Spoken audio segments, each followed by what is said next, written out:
রোজার মাসে তাহাজ্জুদের সুবর্ণ সুযোগ মিস দেওয়া যাবে না, কারণ রোজার মাসে তাহাজ্জুদ পড়লে যে পরিমাণ লাভ হয়, আমার মনে হয় কেউ যদি জানতে পারে, বুঝতে পারে, সেই বান্দা সেই বান্দি কখনো রমাজান মাসে তাহাজ্জুদ মিস দিতে পারবে না।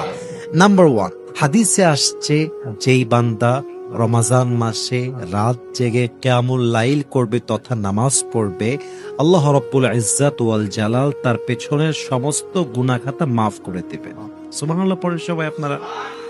এই জন্য যদি আপনি চান আপনার দোয়া কবুল হোক, আপনি যদি চান আপনি আল্লাহর প্রিয় বান্দা হবেন, আপনি যদি চান আল্লাহর কাছে আপনার গ্রহণযোগ্যতা বাড়বে, আপনি যদি চান আল্লাহর খালেস বান্দা হবেন, তাহাজ্জুদ মিস দেওয়া যাবে না। তাহাজ্জুদের মাধ্যমেই একজন বান্দা আল্লাহর সবচেয়ে নিকটবর্তী হয়। তাহাজ্জুদের মাধ্যমে একজন বান্দা তার মনের ইচ্ছা পূরণ করতে পারে। দোয়া